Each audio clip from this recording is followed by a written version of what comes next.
Welcome to our show, Leap to Scale. This podcast is sponsored by Algo AI Partners. We help fintech services companies and businesses scale using smart AI solutions. If you want to book a free consultation to find out more, click the link in the description below. Today, we're joined by David. He's a CEO and a co-founder of Merso. Now, I'll let David introduce himself, but he's a very accomplished individual. He started his career back with PwC and done a huge turnaround for Lender Spain, I believe, and now he runs Merso, a Web3 lending company that redefines how digital assets power financing. Welcome, David. Glad you're here on the show.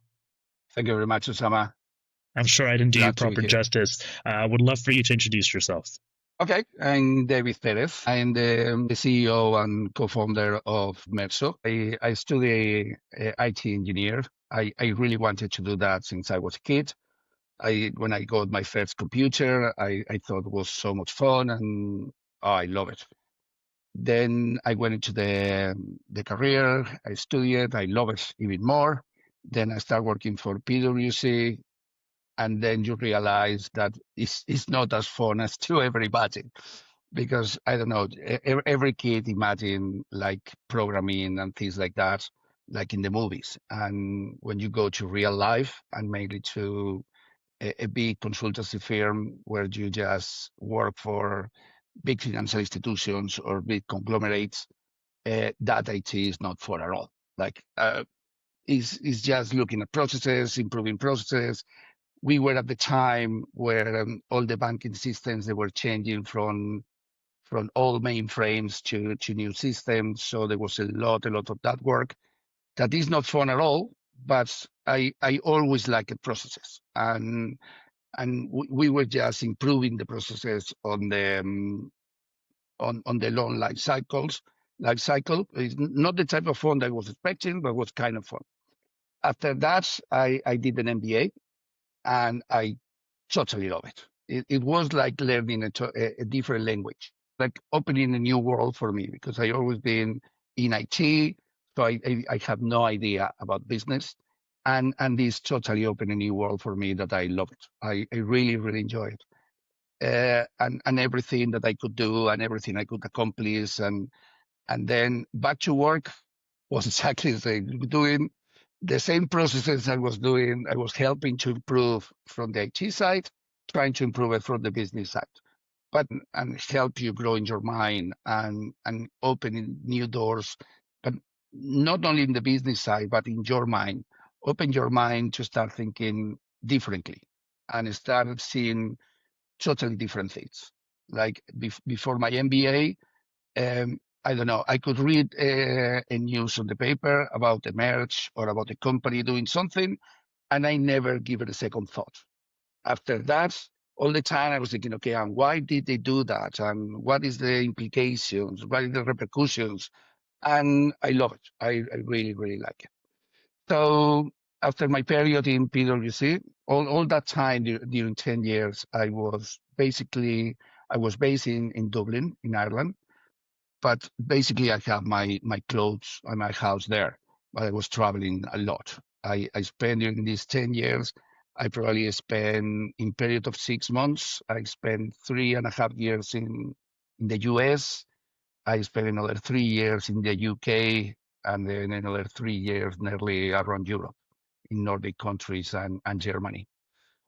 A lot of fun, a lot of traveling. The good thing of consultancy is that one day you are doing something, and 6 months later, suddenly you're in a different country, different entity, different culture, totally different things, but you need to adapt very quickly and try to understand what they do and try to improve it. But after that, I wanted to come back to Spain because I suddenly realized that all of my friends and myself, we were just waiting for holidays to come to Spain to pass holidays. And I thought, look, I can't live in Spain, basically. I don't need to wait for holidays to live here. So I decided to move. So I started working for Transcom. Transcom is a Swedish company.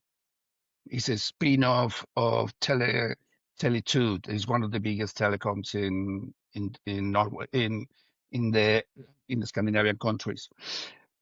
They were mainly a telemarketing company, but they wanted to start a collections company within to use the time that all the people in the telemarketing they have a lot of free time, so they thought that was a great idea to just use that time to start doing collections.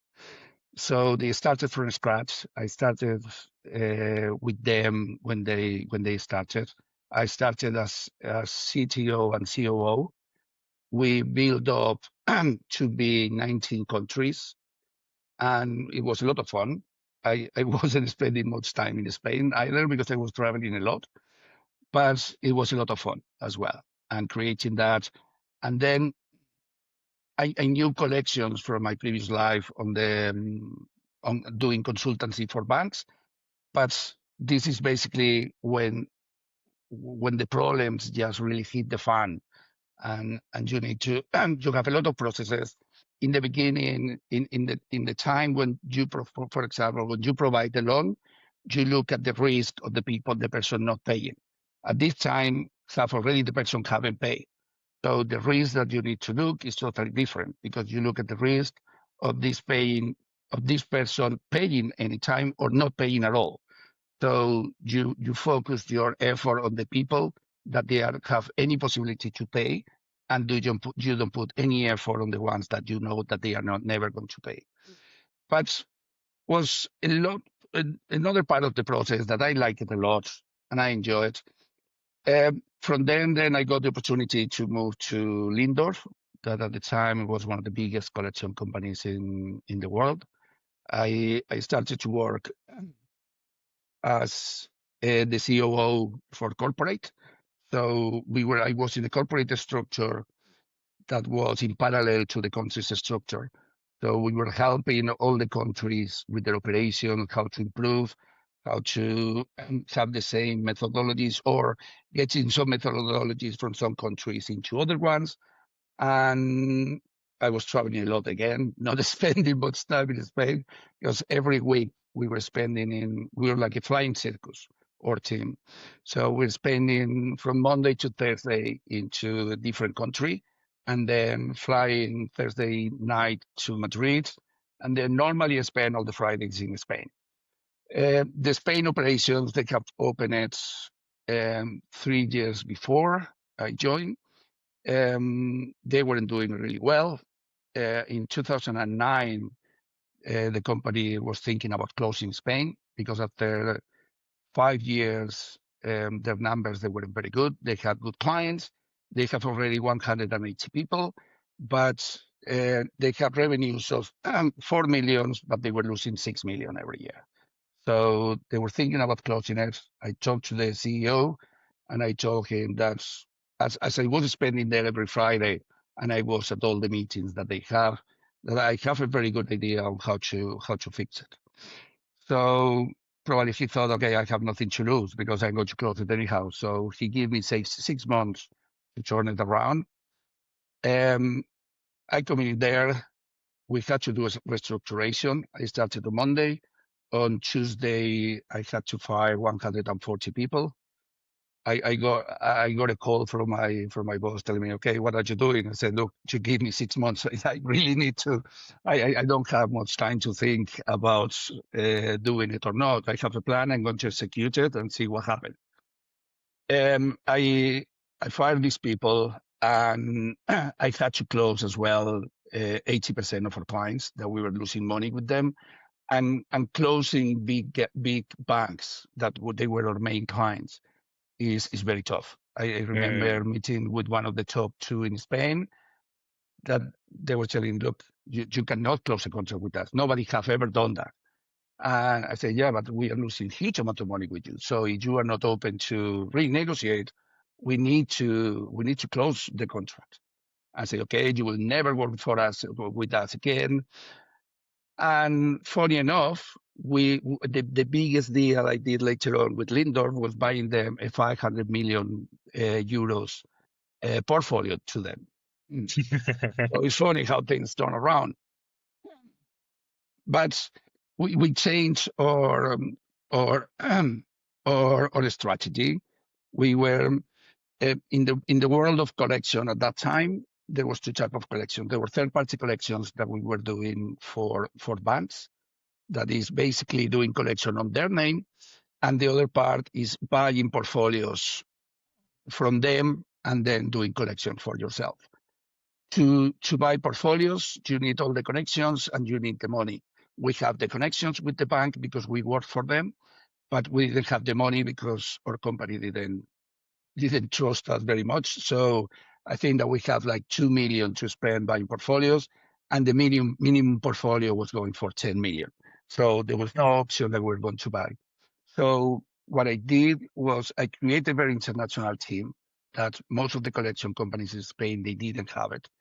And at the time, there was a lot of Americans and foreign funds, big funds coming to Spain, trying to invest and buying these portfolios. So for us, as like all of my management team, they have spent at least 5 years working in the US or in the UK. So it was very easy for us to get their trust to these investment funds.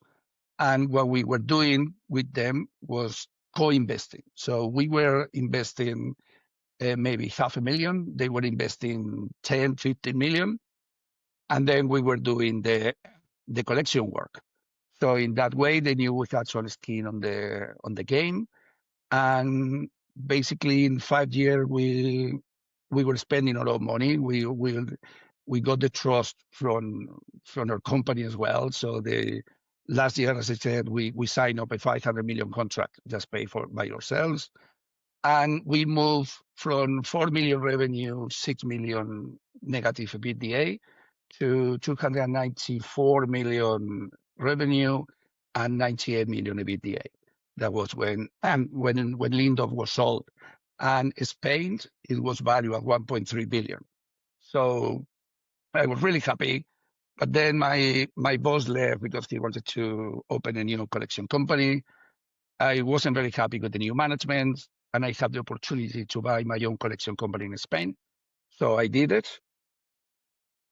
And at the time, the rules for the laws and everything in Spain were changing. So I could see that was going to get much more difficult to collect the money. So we got the opportunity to sell the company that I bought 18 months later. So I bought it for 4 million and I sold it for 34 million 16 months later. So it was brilliant. I was That's really huge. happy. That's Yeah. huge. So I decided to just live the life for a couple of years. I got bored after a year because being on holiday when you are working is great, but being on holiday all the time at the end is like working. So it's not that much fun. So I start looking for things to do. I invested in like 10 different ventures. Some of them worked, some of them they didn't work. And then I realized that if I wanted to invest into something, I really had to put the time. And it had to be something that I love. And I wanted something where I could make a difference, not just put in my money and see what happens. At that time, I got invited to this conference with some of my friends from banking. It was a conference about metaverse and blockchains and how that could change or how that would change the financial world. So after during the conference, I was amazed. Okay, not the metaverse because I knew more or less what it was, but I was amazed with the smart contracts and what the smart contracts could do. Like I spent all of my life trying to streamline processes, to automate processes, to use the less amount of people to do stuff. And suddenly I could get the whole life cycle of a loan done automatically by smart contracts. So that totally blew my mind. And after the conference, I was having lunch with these friends of mine, and they were all bankers. And they were amazed. But what they got from the conference was that, oh, the metaverse is going to be great because we can just put offices there in the metaverse, and then we can sell all of our physical offices or a lot of our physical offices, and we save a lot of money. And I was thinking, guys, you are bankers. You should be thinking about lending money in the metaverse. There's going to be people like you that you are going to buy offices in the metaverse. You are going to buy clothes. You are going to buy cars. You're going to buy a lot of things. And you're a banker. So you start thinking about that. They look at me like thinking, this guy's crazy. Like one of my friends telling me, look, there is no way any bank is going to go into lending money to buy digital assets because none of our boards, they are going to believe that these are real assets. But I play quite often games, and I know that for people in games, the assets, they are real assets, and they pay real money, and they value the assets, and you don't want to lose them. So if somebody think that an asset is real, you don't need to have to be able to feel it or to touch it to know that it's real. So at that point was when I started thinking that was a place I wanted to be. I wanted to be into lending in the metaverse. So I started to do a lot of investigation. I quickly realized that the metaverse was not something that was going to happen very quickly. Again, all expectations because this was 2022. So everybody thought that it was imminent and it wasn't at all. And I knew it wasn't because the technology was not there and there was a lot of things. So, but I knew that the closest thing to that was games. And I knew about Web3 games. So I did a lot of digging into that. And I thought that was the perfect point to do that was the perfect point for Merso entry point. But we have a big problem. All the risk management process is focused on the person that is asking for the loan. So in a decentralized environment where you have people, the person can be from any place in the world, it's going to be impossible that you do a risk, that you can assess the risk on the person. But the good thing on Web3 is that all the information about the assets and about the collections are public. So we thought, okay, if we could get a way that we could assess the risk on the asset and not on the person, we could not only change the paradigm of traditional lending, but we will be able to provide lending to anybody in the world, to provide liquidity. So we did more digging. We thought that we could do that, no problem at all. So the good thing is that just when we were starting, AI start to coming out, and that's totally safe for life. If we had to do all the algorithm and everything that we have done in the last couple of years without AI, it would take us 10 years minimum. So we started doing it. We thought that in a year we could have it done. So basically, we just wanted a risk management tool to give us three things. One, to predict the value of an asset in a month's time. That was the period that we were going to be lending money. To tell us how long would it take to sell the asset, and to tell us what is the actual value today. We thought that was going to be easy, but the problem we had is, okay, after a year, we thought we have it. We said, okay, let's test this. So we had already signed up with the game, some crazy guys that they loved the idea and they thought that they could do. They decided, and we convinced them to do the proof of concept with us. And really soon we realized that our system wasn't working at all, or was working but not working good enough. 30% deviation from the actual results, above and below. So it wasn't good enough. So we spent nearly a year trying to fine tune that. And at the end, in the end of February this year, we decided that was enough with the 2% deviation that we have now. So we have been feeding millions and millions of transactions. We have been running thousands of different scenarios, and now we are really happy that we are happy with the results that we are getting. So at the time we decided to rule out Merso. And the funny thing, we are kind of a BNPL company, but I didn't know about BNPL until like a year ago. We were doing exactly what BNPL does, but was totally in parallel until I was talking to somebody and I said to him, yeah, we're going to allow the people to pay 50% in front and the other 50% in four payments. I said, oh, like BNPL. I think, what is BNPL? And then we realized that there was a huge market in there doing BNPL in e-commerce.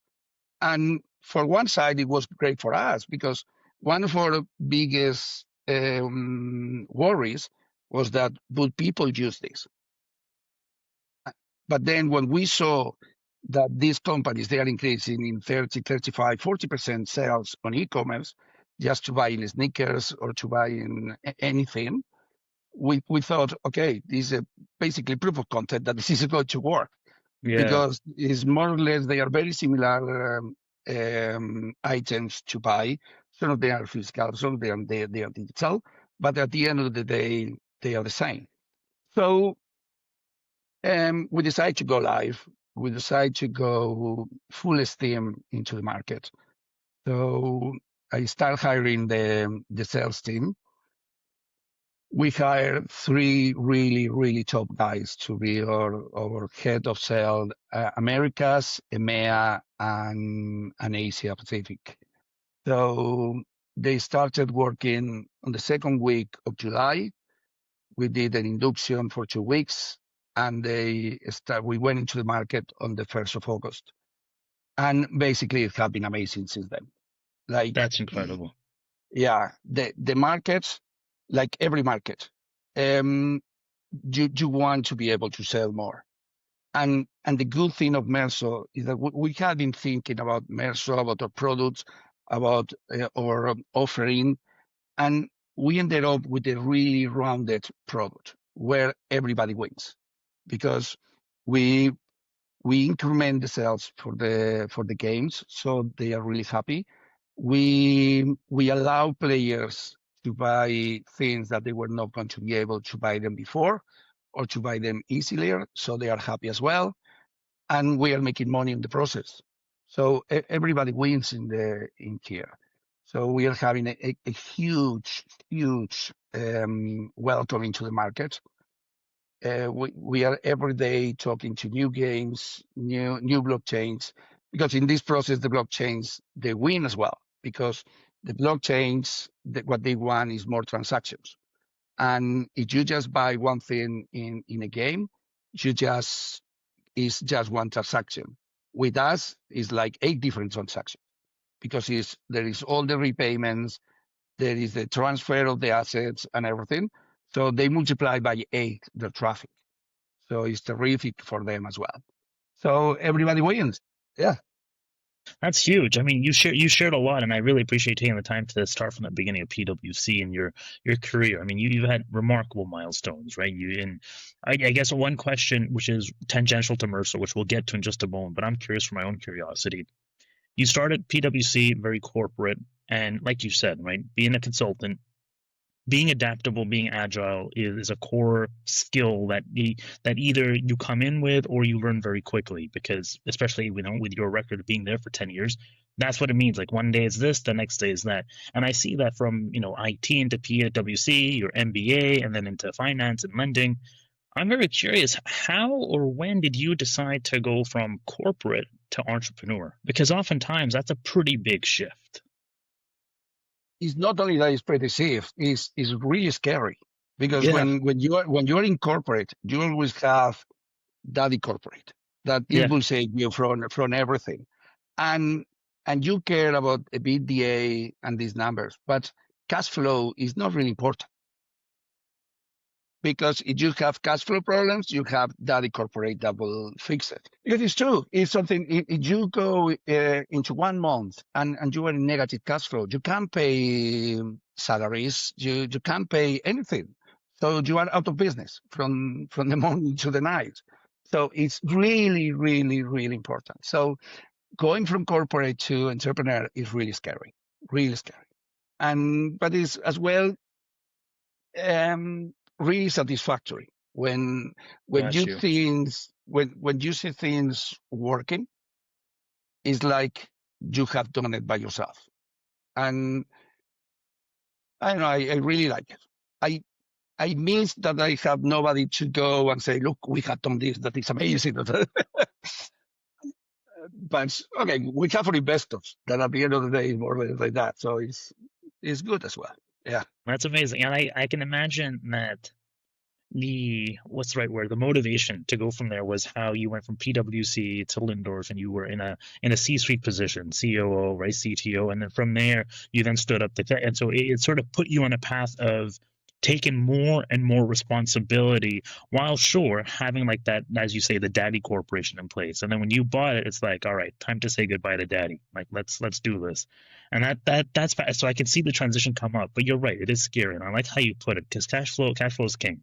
Without cash, I mean, how do you sustain anything? So now coming back to Merso now, from transforming legacy financial systems, right, is what you've done with your process, your automation. You're now in the forefront of this asset-based lending in Web3. And I think what's very evident, especially for the folks that are listening here, is rethinking how finance works, I think, is a core tenet to your belief. Like, it really shows that when you see a system, you're like, okay, how can we do a better job of this? How do we get creative with how it works? And naturally, that's the inception of Merso. You shared a little bit that Merso went live in August. You've had a blockbuster start, and I'm super excited for that.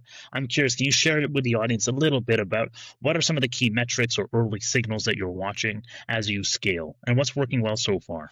Okay. One of the things I learned or I decided in Merso was that if one day I have another company or I was in another company, I will never have a huge amount of people working for me.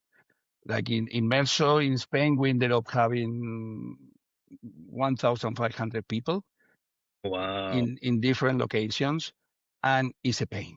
It's a real pain. So I decided that one day I was going to have another company.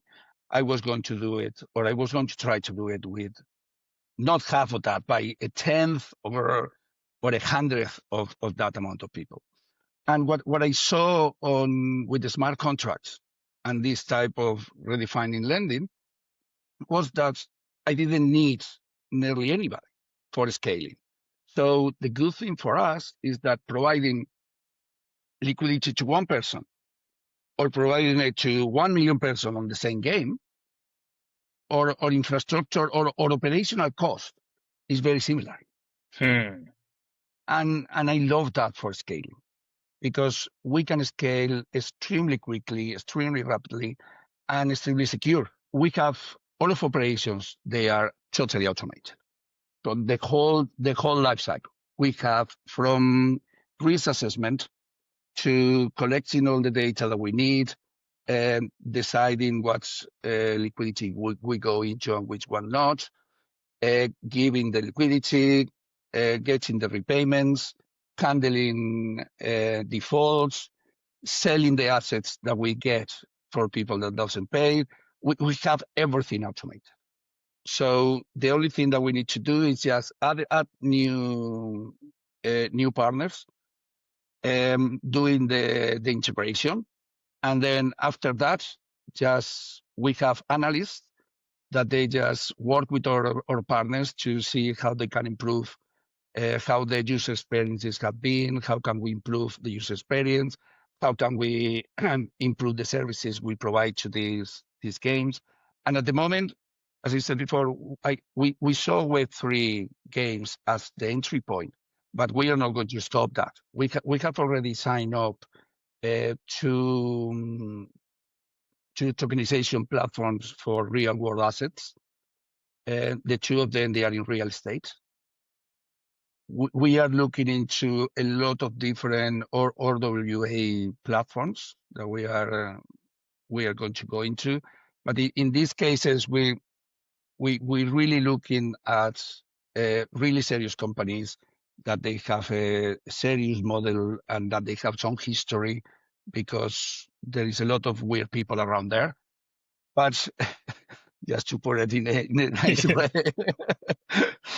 But I really believe that tokenization of real world assets is going to be a huge, huge thing. Huge, Hmm. huge thing.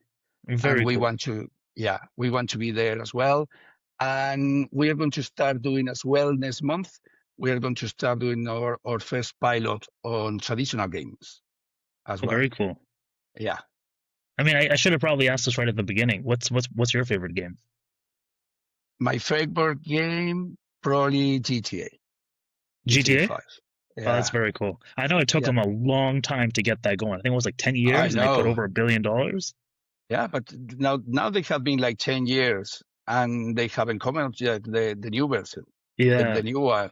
But it's easy when you are making, I think that they're making like 2 billion every year. yeah, Still, so it's easy to continue with your yeah. older version. Yeah, GTA and Cyberpunk probably they're my Cyberpunk. Oh, two. very cool. I'm not Yeah, a gamer myself, but I thought I'd ask because you mentioned games. I was like, I'm sure they're odd. The listeners must be very curious of what's the founder of Merso's favorite game. That's incredible.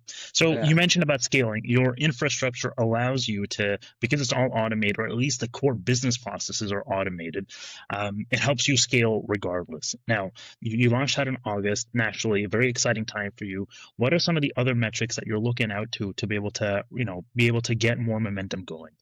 One of the other things that when I decided that if I one day I open a company, was going to be that I didn't want it to be a business to client, a B2C company, Mm, because it's really difficult to really be able to make it in the B2C. It's like being a soccer player in Spain, for example. All the kids, they want to be soccer players. And at the end, yeah, there is maybe 20, 30 that they make it every year. But then the rest, they never make it. But there are mm, millions that they never make it. In B2C, I really believe that it's like that. There is millions of players. And the problem is that you need to convince individually each of your clients. So it's really difficult. And I always thought that, okay, it's difficult, but it's fun. But B2B is the way to go, but it's really boring. But I really believe that we have found a model that is fun and is as well really effective. That is B2B to C. So now in the moment, to get 90% of the market of the players in Web3 games, if you sign up 20, 25 games, you will get that amount of the market. I really think that this model is the perfect model for us. So what we decided to go in our strategy is to go first for the blockchains. That is where these games run. We partnership already with seven blockchains that have 84% of all the gaming traffic in the world. Then now we are going for all the games, and that's very cool. yeah, and the only problem that we may have now scaling is the integration. But what we are doing is, and that was something that we have been working a lot last year, is to make as easy as possible the integration for our partners. So in the beginning, we had to do not a lot of work, but we had to do some work. The work for them is really easy, but the problem in Web3 is that there is a lot of different models and people do things really differently. There's no standards or anything like that. So we believe that there will be like 10, 15 ways of doing it differently. Right, So now every time that we integrate the game, we need to tailor our processes to match the way that they work. But we believe that in the moment that we match these 10, 15 different models, we will be able to do it much, much quicker. Like for the good thing that was something that I really want to achieve, those that was the less work, the minimum work for our partners. right. So at the moment, if our partners, they just put 2 hours work, they can have it set up from their side. And then Gotcha. there is the load is in our side. Yeah. That makes sense. I mean, your strategy here is the infrastructure of what your target market would be using, and the way to get to, because I mean, gaming is, it's all about the consumers, it's the C, and your strategy Exactly. of going, let's go after the B2B, because then they then have the C, and so you're sort of tagging on the back end, which makes a lot of sense in terms of why you're having a blockbuster start, and that's exciting. And I know you were sharing earlier that you've had a lot of success with the client acquisitions, you got some big names in there, and your pipeline is very solid as well. That's exciting. Yeah, yeah. And another thing that I really was, we were really adamant about it, was about user experience. The problem with Web3, and now it's improving quite a lot, but a lot of the problem with Web3 is that when I start looking at it in 21, you needed to learn how everything works to be able to play a game. I remember the first time that I tried to play a game, I had to learn about wallets. I had to learn about exchange. It was a pain. It was real pain. And we decided, okay, if this is ever going to work, we need to make it an invisible layer for the player. The player doesn't need to know, or need to know at least as possible. Like Yeah, he needed to see everything flow and everything really easy. So at the end, we did it with 2 clicks. So to pay to buy an asset without MersoPay and buying it with MersoPay is exactly the same clicks, and there is no difficult explanation. There is nothing. It's so easy for the players, and that is why they are using it quite a lot. If if they had to go there and then register and ask a lot of questions and answer, and it will get really difficult. So the good thing is that all of the risk assessment, we have done it in the background, and we have done it on the assets. So the person can go there, no question asked. We get all the data that we need from the buyer from the game, and it's just 2 clicks. It's extremely easy for them. that's amazing because now not only have your strategy is to be able to capture as much of the market, it's also you're solving an actual problem that for many to get into that B2C space, it's about how do I address some of these either conscious or subconscious or aware or unaware problems, and that's the user experience of it. And I think that's fascinating that whether you go with Mercer or not, it's exactly the same. The only difference is you actually have a lot more benefits with Mercer, the way you've described it, with your risk and the asset sharing, and obviously everyone's a win-win, which I think is fascinating. If I was to flip this equation now a little bit differently, what's the biggest challenge that you're facing within the industry right now? The biggest challenges, okay, is probably user adoption of Web3 games. As I told you, probably it happened like with a lot of different new technologies. A Yeah, new technology comes, everybody promise a lot. Everybody believe that it's going to provide a lot. The first, the first services that you get, they are done by techies for techies. So the general public, it can't go at all. They don't understand it. It's really difficult for them. So all the blue just go a little bit down. And then no normal people, but people with a different ideas, with experience in user, in UI, experience in clients, and how people interact and everything goes into that market and start evolving it. So in Web3, I remember the first games, they were amazing. There was so many things, and you could do so many weird things. But at the end of the day, a normal player, and that was great for a huge amount of people. But when you to the to the big market, to the main market, people, they just want to play. They want good games and they want to play. And what they could see in Web3 was not that. There were the graphics weren't good. There were some tokenomics and economics in the games that they were really weird.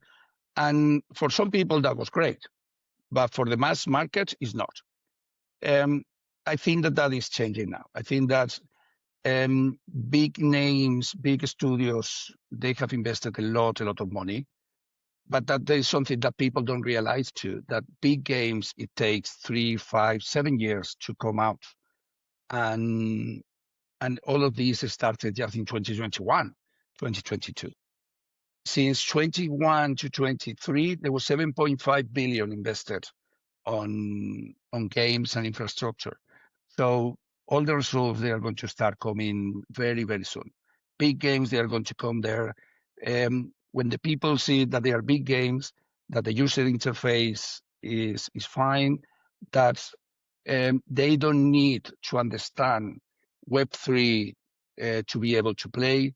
When the wallets, they are invisible for people, when crypto is invisible for people, I think it's going to be great, because I really believe that what the mass market, the benefit that is going to see, the main benefit they are going to see, is that they are going to own the assets. And that's everything that they buy on the games, or most of the things that they buy in the games, they are actually going to buy it and they are going to own it. And if one day want to get out, or if one day they need some money, they have some assets there that they can make liquid. And I really believe that is the biggest advantage that Web3 provides. That's Because exciting. when I talk to my kids, they play a lot of games Yeah. on PlayStation and things like that, and they invest a lot of money into these games, but then they can sell it. Okay, they can sell it. They go and do different things to try to sell it to friends and things like that. But if they were able to have a marketplace where they can sell their teams or their weapons or their skins or whatever they have, they will be extremely happy. And I really believe that that is what Web3 is going to provide to the world of gaming. Gotcha. So in principle, like Web3 promises democratization and decentralization of these assets. In reality, there is this user adoption phase that it poses a challenge, but I mean, a lot has been invested in it already that these challenges should be addressed, but that challenge is still sort of the forefront of the adoption of these technologies. Yeah, totally. Got you. That's fascinating. Yeah. So then, now, if we were to apply this to Merso specifically, where do you experience these challenges, or where do you find bottlenecks in your current operations? Bottlenecks at the moment is integration, but we just had to double our IT team for integration, because we weren't expecting this. Like in my wildest dreams, I was not expecting this acceptance in the market. Like, the market is really eager to get liquidity. They want their players to be able to get liquidity to reinvest on the games and to invest on the games. And we are the perfect solution for it. So everybody wants us. Like, for example, as I told you before, that we are going to go to traditional gaming is because we were in Gamescom in Germany last week, and we got a lot of Web2 games that they have heard about us, and they were asking us, okay, can you do this for traditional games? Like, we want to have this too. Yeah, yeah. So we decided that we were going to go into it. Oh, that's very cool. And so, to educate myself here, integration is current a bottleneck. The way I've understood it is integration is a one-time thing. Is that correct, or is there like constant upkeep of that integration? It's just one off. Our initial plan was to deploy into one blockchain and do some games on that blockchain, and then deploy another one. But the problem is that we have been getting games from all different blockchains. We have had to deploy in 7 blockchains so far. So, and we have a lot of games. So it's not a bottleneck so far, because some of the games that we are getting, they are not really in a hurry because they don't have any collections to sell so far. So we are handling very well, and it's giving us time to hire more people. But this is the beautiful game. This is the beautiful problems to have. Yeah, exactly. It's much better that don't have games to implement than have too many to implement. So Yeah, for sure. I was just gonna say, and then seeing this is just once again for my benefit, because I'm not as close as you are to the space of Web3. If you were to then have, let's say you have all the games, actually there's only so many different blockchain models that they would use, and therefore only so many variations of integration. Eventually you'd be able to address this just by the sheer volume of what you get, that you can now create like archetypes of models for them to use. Is that a fair sort of statement? Yeah, they have different models. So we have a standard model, but we know that there's going to be like 10, 15 different models or variation of that model that they can do. So we need to do some variations in our side, but Makes sense. we're happy with it. Yeah, no, that's exciting. That's very exciting. And I mean, and actually, this is just a start for Merso, right? So I can appreciate how, like you said, it's a good problem to have. It's a very good Yeah, problem to have. Yeah. this is a good problem. Yeah. Okay. Very cool. So now, coming to another question here, in similar tune, you've had an incredible journey, right? I mean, not only has David himself, your history of experience helped set up Merso for what it is, along with the passions you've picked up and the group of people along the way who've been great supporters, mentors, and champions. Merso itself is also a very fascinating, journey in itself, because it sounds like the timing was sort of great. You had investments that started in, what was it, 2021, or sorry, yeah, a few years back into gaming. You're coming in with your experience around collectibles and IT. You've got crypto and blockchain that's really picked up, and so you've got the perfect storm for Merso. Now, the question I have for you is, great journey. If you had a magic wand that you could fix one thing, anything to slow you down for Merso, what would that be? We want Merso to be the rails for liquidity on digital assets. So if I had a one, I would just like to fix time and to make it more quickly, everything, because now we are going, for example, into traditional gaming. But for traditional gaming, we need to develop a different set of all of our processes in a different set of tools. We need to do proof of concepts, and we need to go into market. And that's going to be 6 months. If I had a one that say, okay, we do it in 2 days, I will do it, because we are really, really excited about going there as well and expanding to that market. But we need time, and there Yeah, are things that it takes their time, and we need to check if our model works with traditional games. We need to get some history on it, some metrics, and it's what it is. Is we cannot do it quicker, but I would yeah. love that, just a fast forward button. Exciting, because I mean that says that you got a vision. You got a vision for Merso. You got a lot in your pipeline. You've mentioned already, traditional games is the next venture, or the next sort of market you want to get into. You've also mentioned real world assets, and so I presume in the next 6 to 12 months, this would be, I mean, not to put words in your mouth, but it sounds like this is where your focus lies in the next 6 to 12 months, both the combination of traditional games as well as the real world assets. Yeah, yeah. Yeah. We have already did a proof of concept in real world assets, and we are already exploiting that vertical. So we are Mm. live on that vertical as well. And the next 6 months is just focus on execution on Web3, focus on execution on RWAs, and start dreaming about the next step, that is traditional gaming. So now I'm curious, because you said, start dreaming about these pieces. You also mentioned that it's critical for you personally to have like a lean team, and then you're also going to diversify a little bit in terms of market space you go into, and actually you got to be able to have the prep work that goes into setting you up for success. So the question I have for you is, how do you balance keeping this lean team while having these aspiring growth, milestones and ambitions? I really believe that if something works, you don't change it.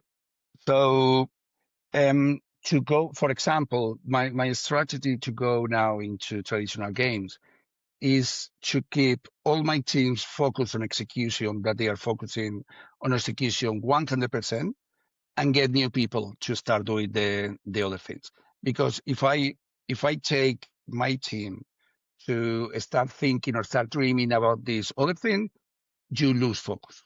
You You lose lose focus. focus on what you had to do. And for today, and we just started 4 weeks ago. So we are not tired about this market or anything like that. We love it. We are so happy about it. Um, and they are focused 100% on this.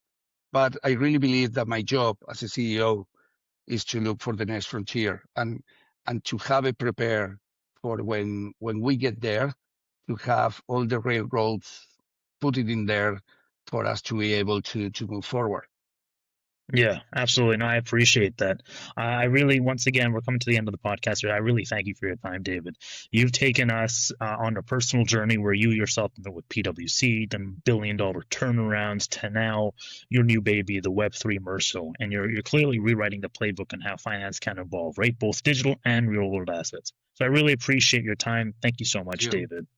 I And so have a for the lot of folks, fun. Thank you very much. I know I see that, and I see you're very passionate. So I'm very happy that the listeners as well get to experience your energy. Cool. Thank you. That brings us to the end of this episode. This podcast is sponsored by Algo AI Partners. We help fintech services and companies and businesses scale using smart AI solutions. If you want to book a free consultation to find out more, click the link in the description below. Thank you.